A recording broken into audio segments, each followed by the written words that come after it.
In this module, I will be diving into the construction of a female button-down shirt.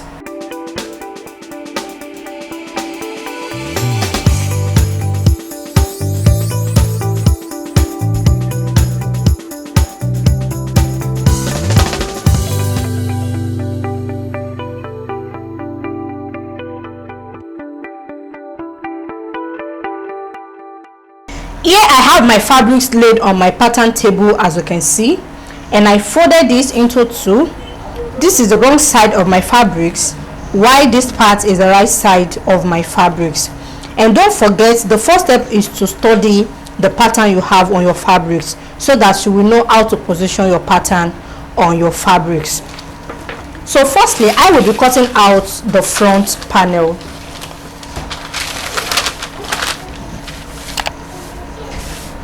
So this is my placket allowance, and this is the bodice of the front panel, and this part is my dart intake. Okay, so firstly I will have to fold in my dart like so.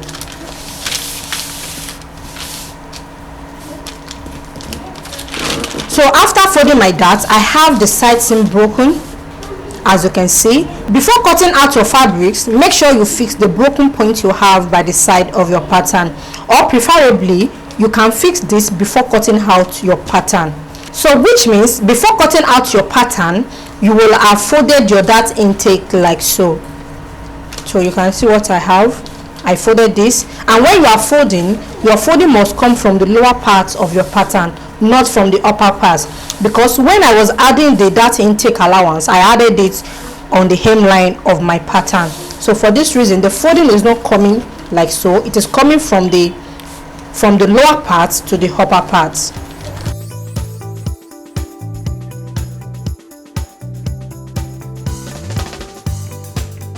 In fixing the broken point I have by the side of my pattern, I will need to add extra piece of paper to my pattern.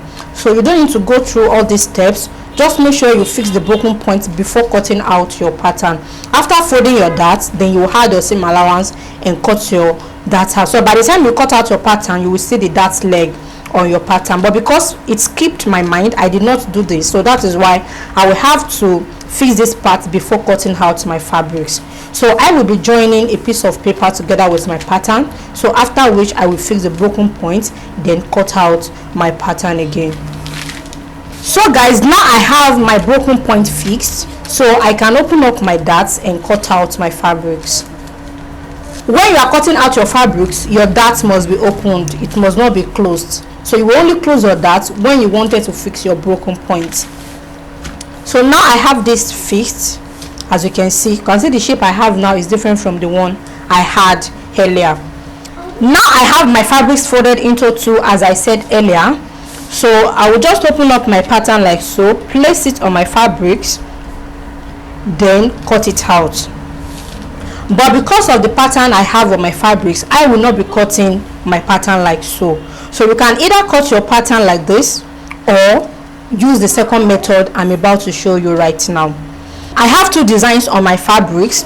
This part is brighter than this side, so I want the brighter part of my fabrics to fall on the center front.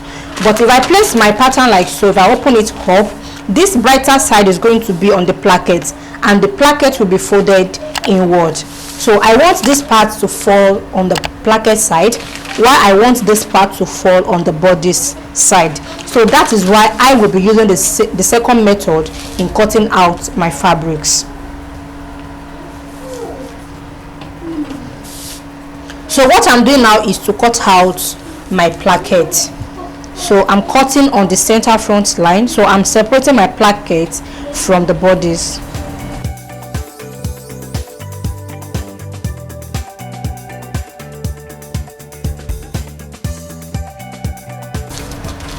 So now here is the bodice and this is the placket allowance. So now I will be cutting the two pieces separately. I will cut this first, after which I will cut out the placket allowance.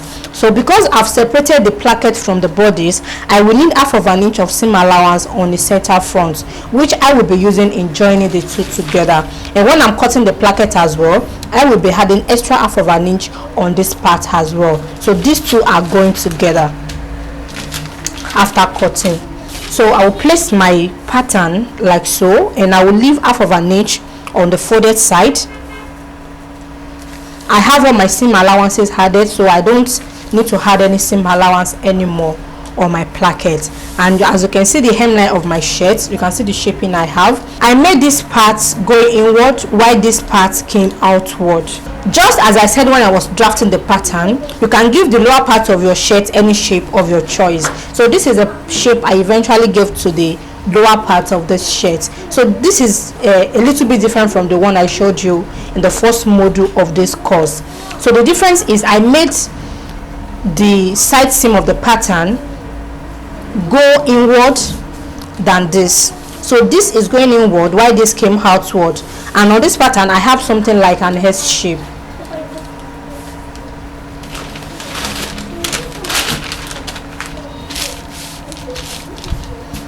So I'm using the back panel of my pattern to demonstrate on how I achieved this shape. So from the hemline I came up by 1 inch, then I got the midpoint of the hemline.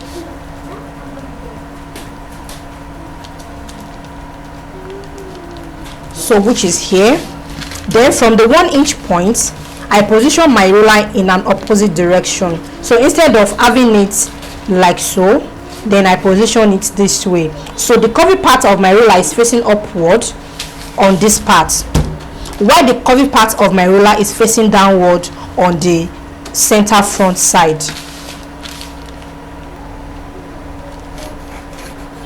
So this curve will not get to the midpoint. When it is about 1 inch to get to the midpoint, I will stop. Okay, then I will flip my ruler over. So the curvy side is now on the center front side. Then I will take the connection like so.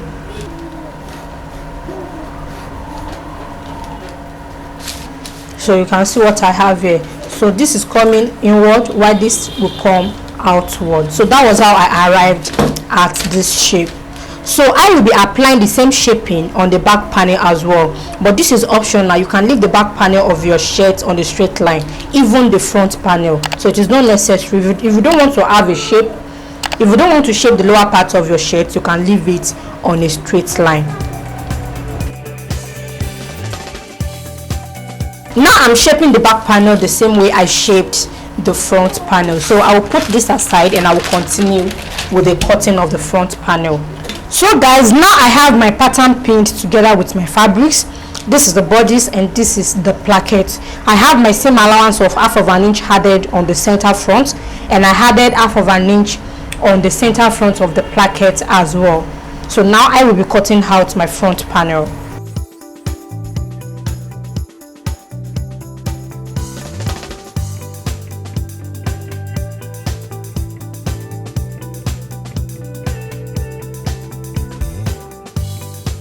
So guys, now I have my front panel cut out. As you can see, this is for the placket, while this is for the bodice. So after cutting this out, I place my notches on the appropriate places. Then I can put this aside and proceed to the cutting of the back panel. Now for the back panel, this is the pattern we drafted in the first module. This pattern is without a dart, no waist dart on the back panel, and I did not shape the hemline as I told you when I was cutting the front panel. So I wanted to shape the hemline of the back panel just the way I shaped the hemline of the front panel, and I told you guys this is optional. You can skip this step if you don't want to.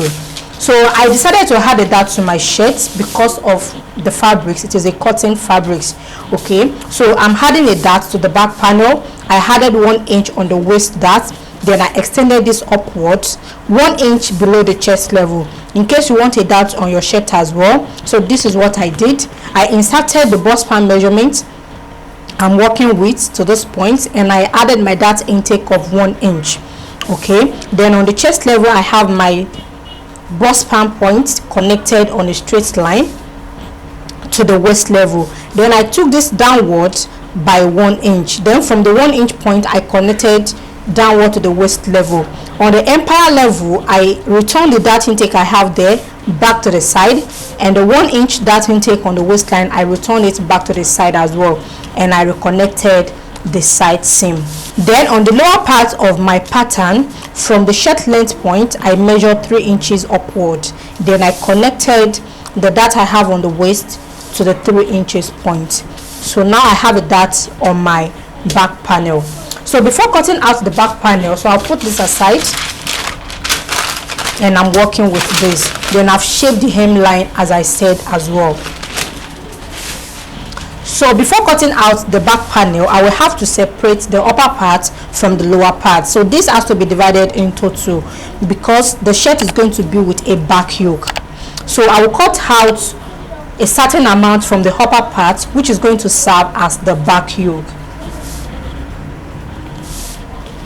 So the standard measurement for a female back yoke is 5.5 inches. So don't forget, on the shoulder line I've added my seam allowance of 1/2 inch. So the measurement has to be taken from this point, so from the real shoulder line before the seam allowance point. Then if you are going to take this measurement from the edges of your pattern, then you are going to add extra 1/2 inch to the length of the yoke. The standard measurement for a female shirt yoke is 5.5 inches. So if I want to take the measurements from the shoulder line, I will measure the exact 5.5 inches, but if it's going to be from the edges, that is 6 inches. So I will mark the 6 inches. Please take note of this. The measurement has to be taken from the highest point shoulder, not on the shoulder line, because this shoulder line is not on a straight line. This is a slant line. So the real starting point is on the HPS point. So the measurement has to be taken on the HPS point.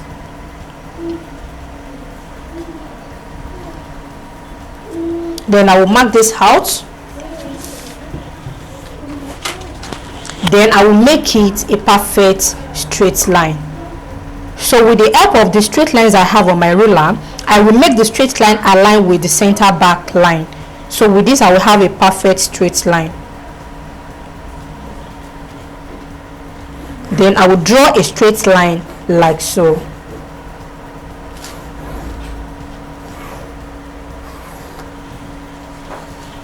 So now you can see what I have. So now I will be separating the upper part, which is the yoke, from the lower part of the shirt.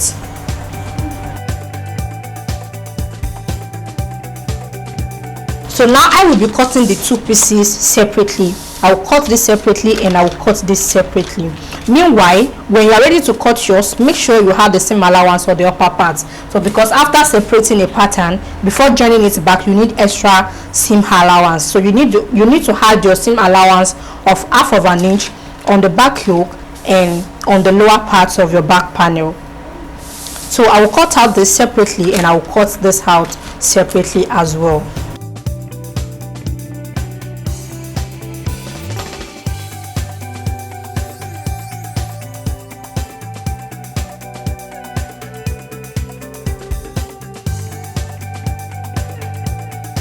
Okay guys, now I have the back panel cut out. This is the lower part, while this is the upper part. So when I was cutting this, I have this in 2 places. So one is going to be the yoke, while one is going to be the completion of the back panel. So I will place a notch at the center, after which I will separate my pattern from my fabrics. So you guys will see exactly what I have for the yoke.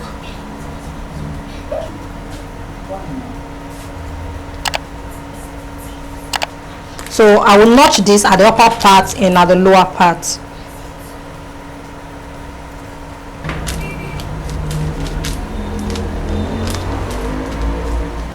So this is what I have. This is the first piece, while this is the second piece.